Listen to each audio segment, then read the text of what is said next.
नमस्ते, माझ्या YouTube channel मध्ये मी तुमच्या सगळ्यांचं स्वागत करते। आज मी बनवते बघा स्वामी महाराजांचा प्रकट दिन आहे, नैवेद्याची थाळी। आता सगळ्यात पहिली मी बनवणार आहे बेसनाचे लाडू। आता कढई घेतली मी, इथं कढईत तूप टाकले। आता बेसन आपण चांगलं खरपूस भाजून घेऊ। आता बेसन आपण चांगलं भाजून घेऊ। हे बघा बेसन हलकं असं भाजून घेतलंय मी।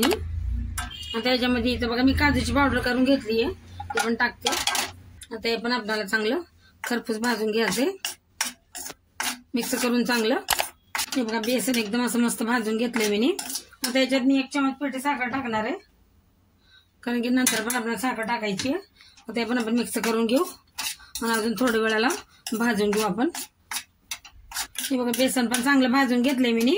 आता याला प्लेट मध्ये काढून घेते आणि याला हलकसं थंड होऊ द्यायचं आपल्याला। मग याच्यात पेटी साखर आपल्याला टाकून घ्यायची। आता याला प्लेट मध्ये काढून घेते बघा मी, आणि याला हलकसं थंड होऊ द्यायचंय। मग आपल्याला याच्यात पिठी साखर टाकायची आणि लाडू बनवायला घ्यायचे। थंड होऊ देऊ हलकसं। हे बघा बेसन थंड झालं हलकसं, त्याच्यात मी पिठी साखर आणि इलायची अशी वाटून घेतली मिक्सरला।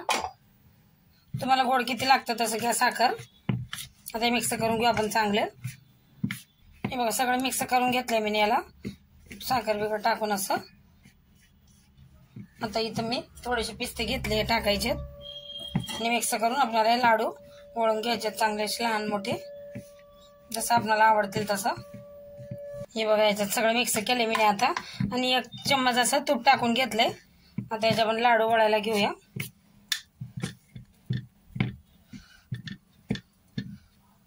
लहान लहान लाडू वळून घ्यायचं। हे बघा चांगलं असं दाबून दाबून आपण लाडू वळून घेतो असं चांगलं, आता बारीक बारीक। हे बघा आता सगळे मी असं बनवून घेणार आहे।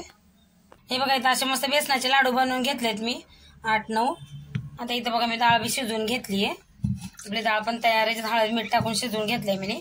आता करायला घ्यायची बटाट्याची भाजी। इथं बघा कढईत मी तेल टाकून घेतलंय आणि इथं जिरे घेतले, जिरे टाकायचे याच्यात। जिरे असे तडतडून घ्यायचे मस्त। इथं बघा 2 उभ्या हिरव्या मिरच्या अशा चिरून घेतल्यात, कढीपत्ता घेतलाय। हे पण आपण चांगलं असं तडतडून घ्यायचं। मिरच्या पण चांगल्या मिरची परतली का त्याची मस्त अशी क्रंची होती मिरची याच्यात। हे बघा चांगलं असं परतून घेतलंय मी कढीपत्ता आणि मिरची। इथं बघा उकडलेले बटाटे घेतले, त्याचे बारीक कापा करून घेतले मी यांना। आता पण मिक्स करून घेऊ आपण। हे बघा चांगलं असं आपल्याला बटाटे परतून घ्यायचे तेलामध्ये। हे बघा बटाटे मी असे परतून घेतले जिरे आणि कढीपत्ता मिरची मध्ये। आता याच्यात आपल्याला टाकायचे चवीपुरतं मीठ, मिक्स करून घेऊ। आणि इथं बघा हळद आणि लाल मिरची घेतली, हे पण टाकायची। आता मिक्स करून घेऊ चांगलं। अजून याला थोडंसं परतून घ्यायचं आपल्याला।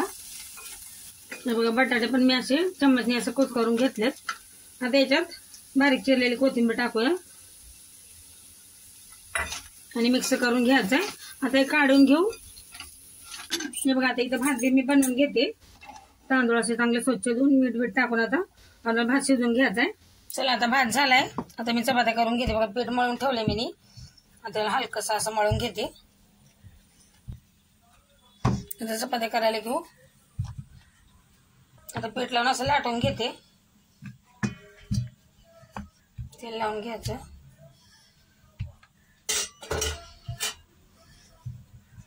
असं सगळीकडून असं फिरवून घेऊ। आता चपाती लाटून घेऊ आपण चांगली। हे बघा अशी चपाती लाटून घेतली मी आलटी पलटी करून। इथे बघा तवा ठेवलाय मी गरम करायला, तर चपाती आपण शेकून घेऊ। हे बघा आता याच्यावर तेल टाकून घेते मी, पलटी करून घेऊ आणि इकडून बी शेकून घेऊ चांगली। मी काढून घेतली आहे, आता दुसरी पण मी शेकून घेणार। याला पण चांगलं शेकून घेऊ, तेल लावायचं थोडंसं, आलटी पलटी करून चांगलं शेकून घ्यायचंय। तयार आहे बघा प्रकट दिनाचं नैवेद्याचं ताट। तर व्हिडिओ आवडला तर लाईक आणि सबस्क्राईब शेअर जरूर करा।